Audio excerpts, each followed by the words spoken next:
Komjak lahir dari situasi waktu itu absennya atau ada kekosongan tentang pendidikan di kalangan orang muda, mudika, di mana kita belum secara serius mempersiapkan generasi muda untuk menjadi pemimpin-pemimpin masyarakat. Nah, waktu itu ada banyak kebutuhan kalau kita ingin menjadi seorang pemimpin. Maka pertanyaan-pertanyaan bagaimana menciptakan satu pola pembelajaran di mana output dari pola pembelajaran tersebut, dari pendidikan tersebut bisa melahirkan karakter-karakter yang unggul. Nah, waktu itu kita bersama dengan fasilitator berpikir, berdiskusi, kemudian menghasilkan satu metode pembelajaran di mana seorang pemimpin setidaknya harus memiliki katakanlah kemampuan untuk menganalisis secara komprehensif, baik itu di sisi politik, ekonomi maupun sosial kultural. Dan pengalaman dalam berkomjak itu mengajarkan bahwa setiap peserta itu diajarkan bagaimana melihat kondisi politik Indonesia hari ini, bagaimana sistem sosioekonomi hari ini, dan soal-soal kultur kebudayaan yang ada, sehingga ini menjadikan bekal ketika kita ingin menjadi pemimpin di bidang apapun itu. Kita harus punya kepekaan terhadap bidang-bidang tersebut. Maka kita menyiapkan modul utamanya adalah politik, ekonomi, dan sosial kultural.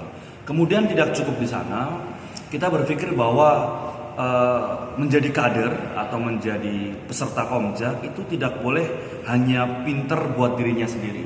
Maka dia harus kita ajarkan atau kita ajak untuk bisa mengekspresikan. Maka kemampuan ekspresi, menulis, kemudian berorasi itu juga dibutuhkan.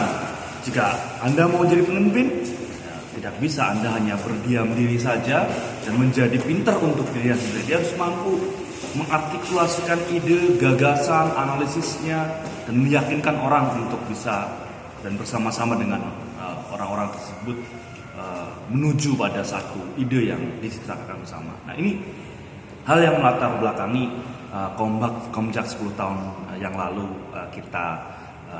kita dirikan. Nah, kemudian setelah 10 tahun Komjak, saya melihat ada beberapa alumni yang saya cukup mengapresiasi kemampuannya untuk menentukan siapa dia dan siapa dirinya, dan dia cenderung katakanlah jujur dengan dirinya sendiri. Dan ini yang menurut saya satu bentuk keberhasilan, di mana dia tidak harus didoktrin harus seperti ini seperti itu, tapi dia memang menjiwai apa yang dia yakini benar, dan dia hidupi mimpinya, dan mimpi tersebut bisa membawa dia dalam satu situasi di mana ia yakin bahwa itu benar. Nah, ini saya melihat ada banyak bahkan peserta Komjak yang kini katakanlah jujur setidaknya buat dirinya sendiri, kemudian bekerja untuk ide dan impiannya.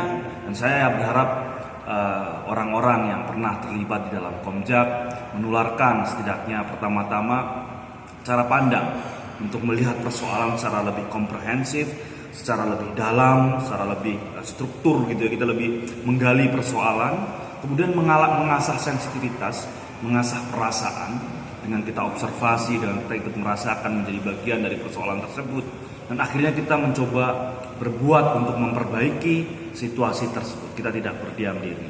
Maka harapannya Komjak ke depan adalah Komjak yang makin terbuka, Komjak yang makin mengikuti tantangan zaman. Zamannya sudah berubah. Misalkan sekarang dibandingkan dengan 10 tahun lalu, kita sekarang ada dalam era yang milenial gitu ya. Kita ada dalam situasi di mana konektivitas itu begitu mudah. Nah, dengan itu kita harus maksimalkan potensi-potensi yang dulu belum ada ketika 10 tahun yang lalu. Maka saya berharap Komjak hari ini adalah Komjak yang mampu beradaptasi dengan tantangan zamannya. Selamat 10 tahun Komjak.